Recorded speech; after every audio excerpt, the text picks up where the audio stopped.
Hi, I'm Anastasia Walton Hey, from Anastasia. Latinas Studies 435. Can you state your name? Jason Ferreira. Okay.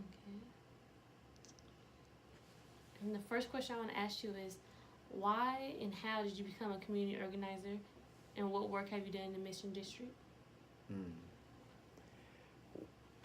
Hey, you starting with the hard questions. Well, let's see. I mean, I've been organizing since I was your age. You know, I'm originally from the Chicago area, and when I was an undergrad, I did a lot of organizing around Latino studies, Puerto Rican independence, admissions and recruitment and admissions, or recruitment and retention rather, of students of color on the University of Illinois campus where I was going to school, organizing against the racist mascot there at that university, which is What was it? the Fighting Illini. So it was a Native American mascot, and it was Wow. a huge campaign that we pushed to eliminate that mascot. They actually made a documentary about the case there called In Whose Honor, profiling one of the prominent Native American activists there, Charlene Teeters, who was an old friend of mine. But anyway, that's where I started doing sort of organizing, and then I moved out here to California, and I started grad school over at Berkeley, and to be honest with you, some of the first organizing I did was around, when I first arrived in California, was around international solidarity to support the Cuban Revolution. And in so doing... And what year was that? See, now you're going to try to date me, aren't you? That was in 1993. Okay. And we went to Cuba with an organization called the Venceremos Brigade, which is like one of the oldest solidarity organizations, continuously organizing around support for the Cuban Revolution since 1969. And anyway, in that delegation, I hooked up with a bunch of stone cold comrades and basically became very close friends with some folks who lived in the Mission. The next year I moved into the Mission District. Oh, wow. With a guy who turned out to be my brother and my best friend, Eric Quesada. And at that point I started getting involved, because he was very active in the Mission District, around a whole series of things, around immigrant rights. This was around the time of Proposition 187 back in the 90s, and then also around support for the Zapatistas, and also the other one that was a big one that's still with us today is around gentrification. So that was one sort of aspect of my organizing work, and then the other aspect was doing some institution building in the area, specifically left organizing.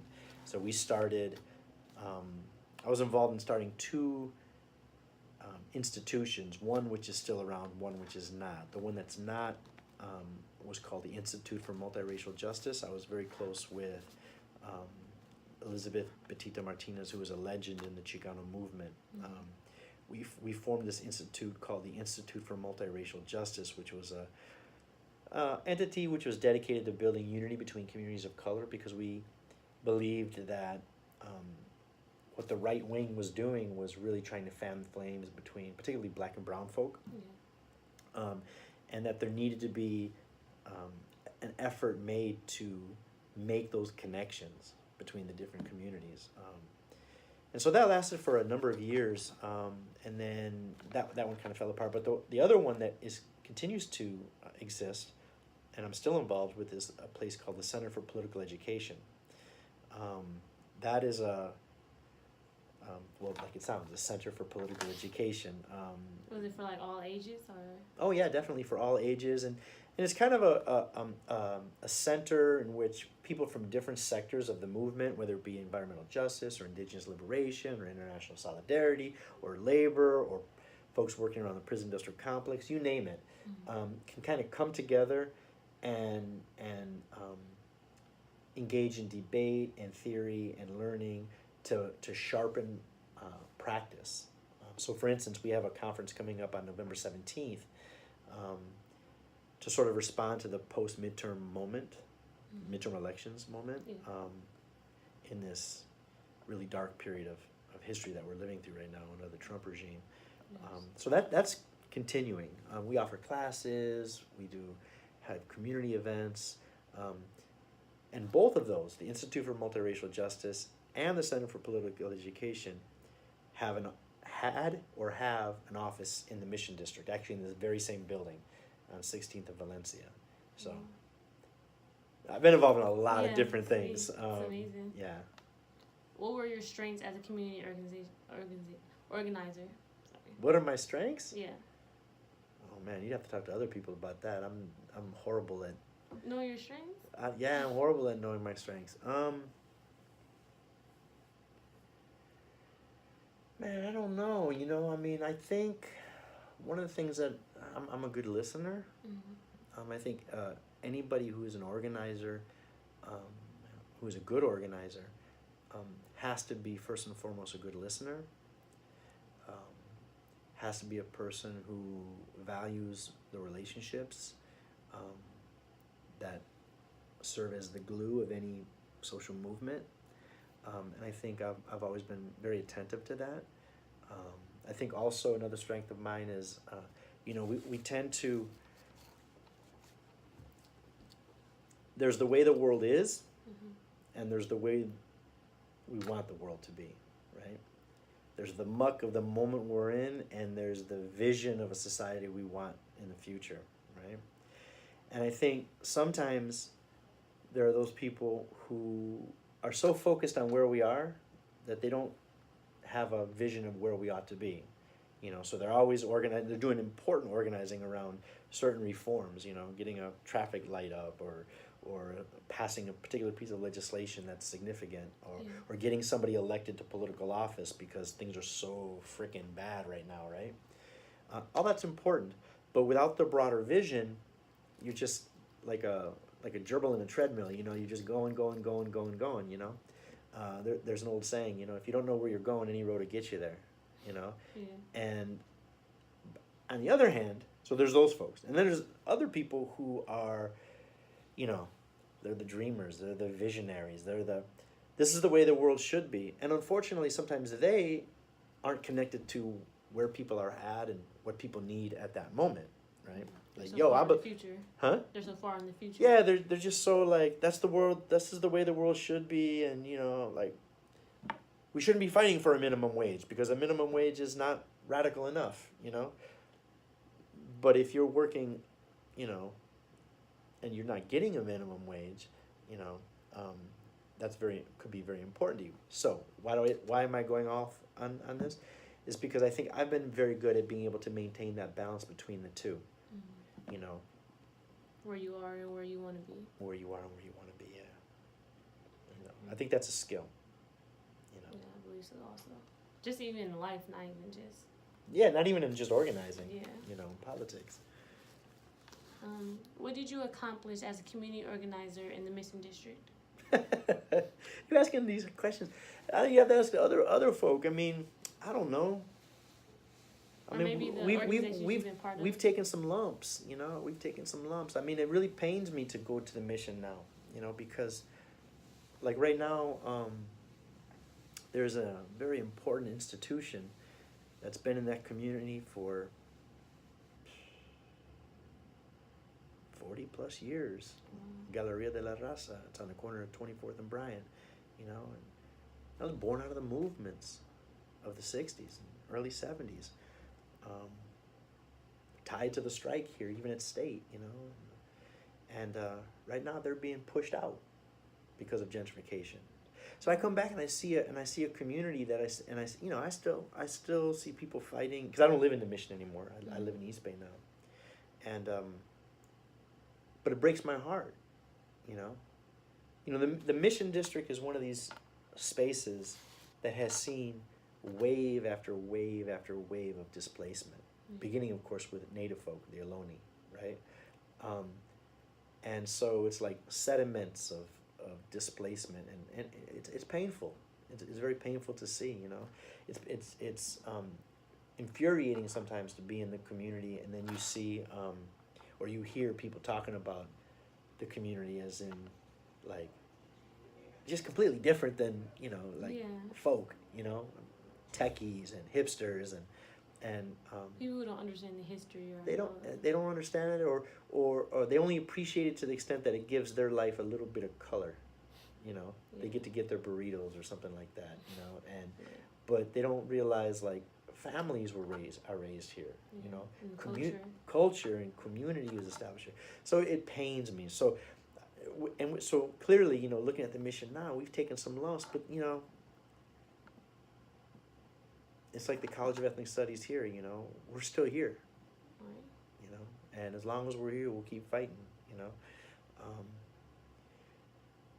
You know, of course, then there's the successes. You know, the Institute for Multiracial Justice is no longer in existence, but the Center for Political Education is.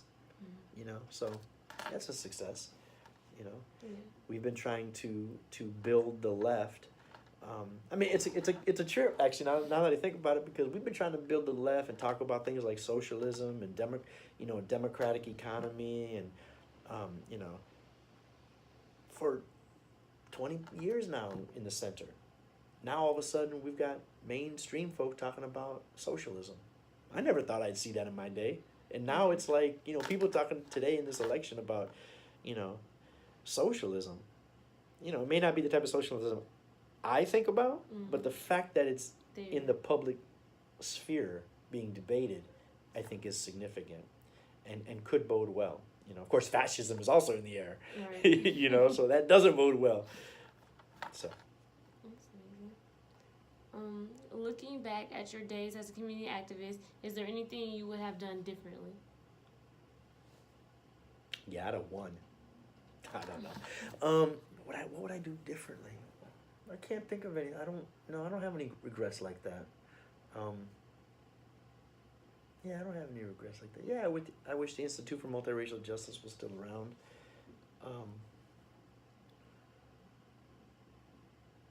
But although you wish there's nothing like you think you could have done to help it? Me? No, I don't think so. You know, part of being an organizer, part of being an activist, and the two are different. What's the difference? Well, I think an activist is largely sort of like an individual act. Like this is what I do, right? I go to rallies. You know, it's very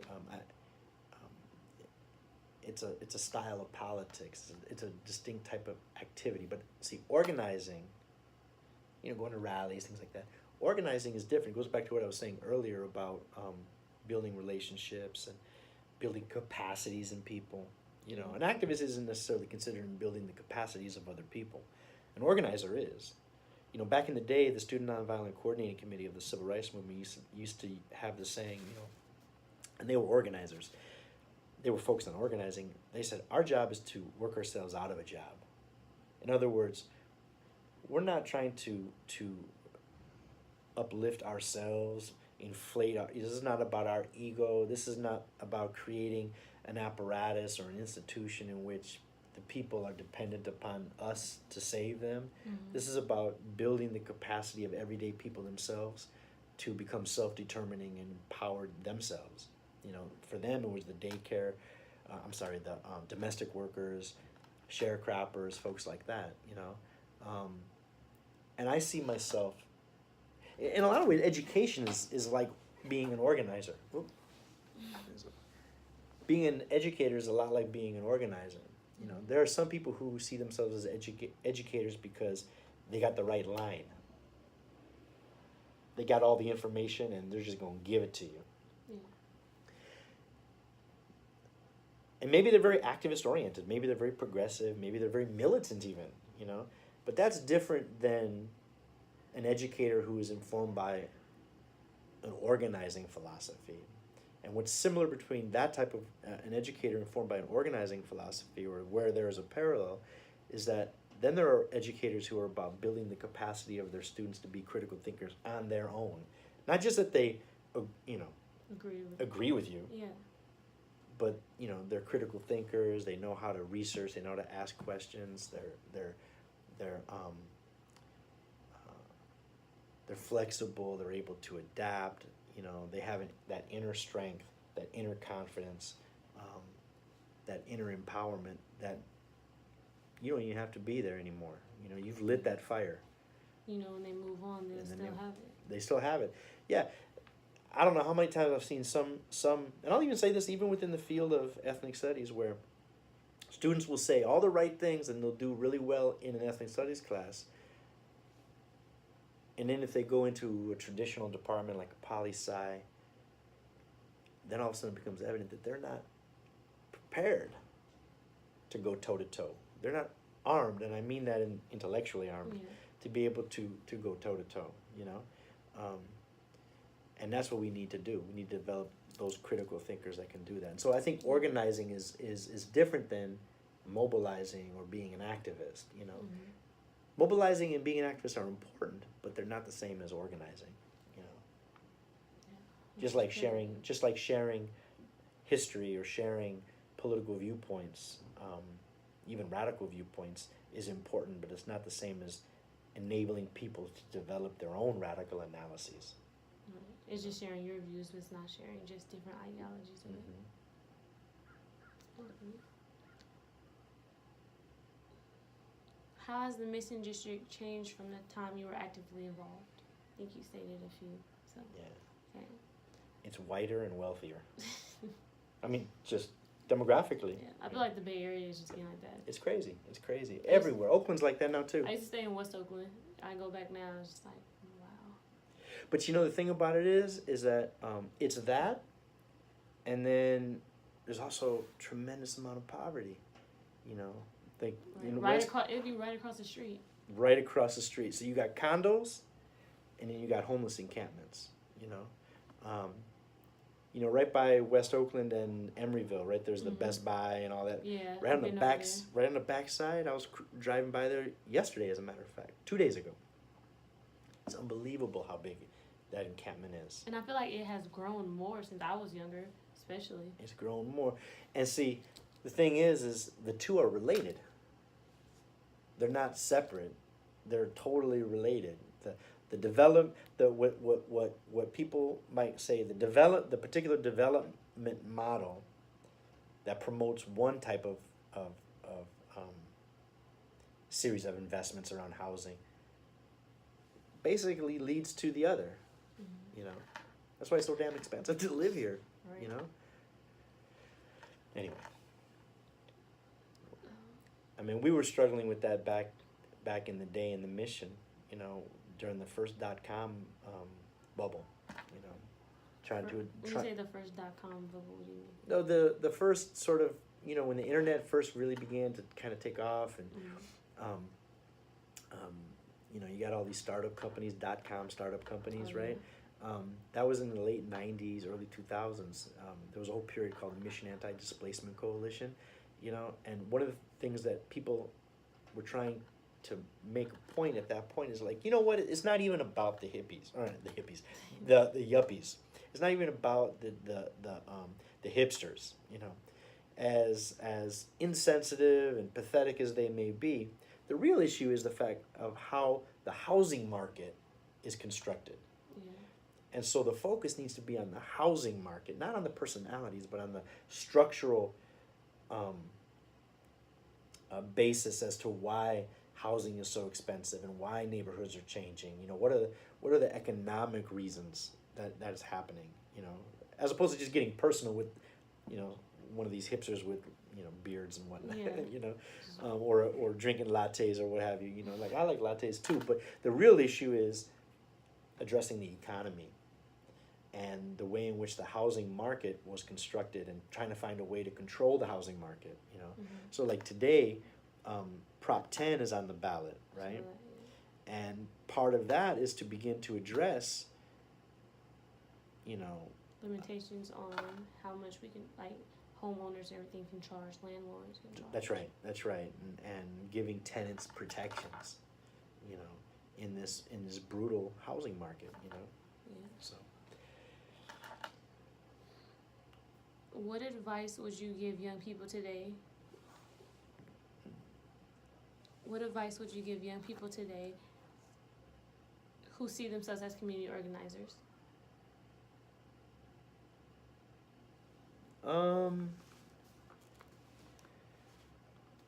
Advice I would, that's a good question. What advice would I give, you know? First of all, I'm too damn young to be giving advice, you know? Like, yeah, asking me these questions like I'm some type of elder or something. I'm not that old. But, I mean, I would just keep on keeping on, you know? Keep that fire lit, you know? Believe in yourself. Don't let people my age and older tell you what's not possible, you know? Make the impossible possible. You know, be open, listen to people, you know, like don't get caught in these silos, these conceptual silos, you know.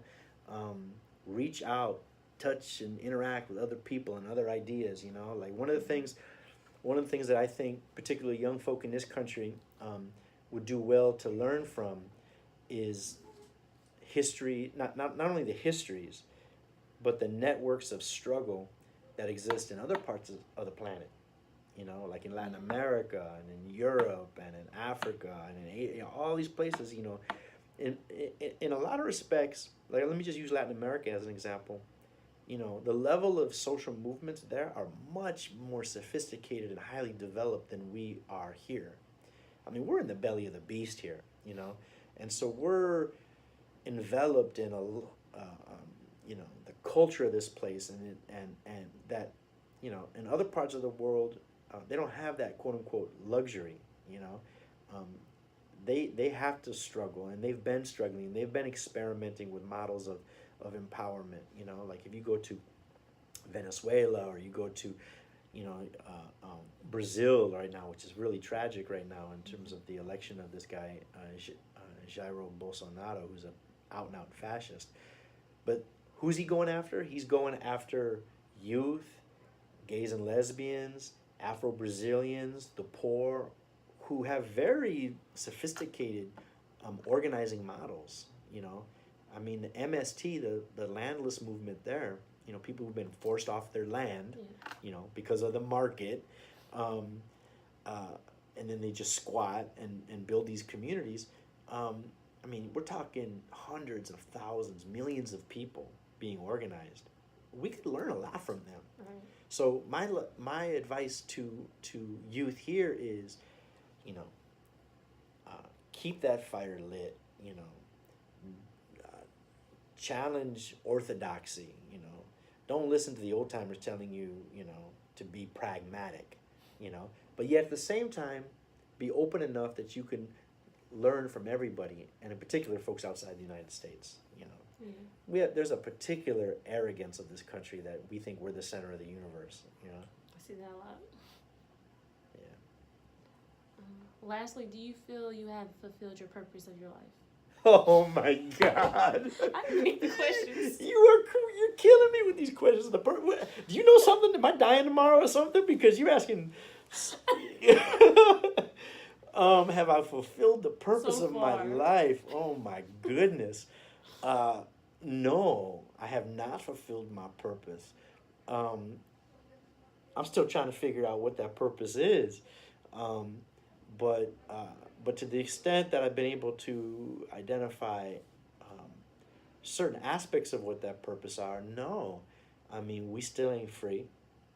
We're still not in a society that values people over profits. You know, we live in a society that, I mean, and it's getting worse, right? So no, there's lots of work to be done. I have not achieved that purpose, and then on a personal level, I'm the father now of 4-year-old twin daughters, right? Congratulations. Yeah, thank you. And that job ain't never done. Right. You know, I mean, I'm always gonna be trying to figure out how best to be the best father. So yeah, no, until I'm 6 feet under. You know. Okay.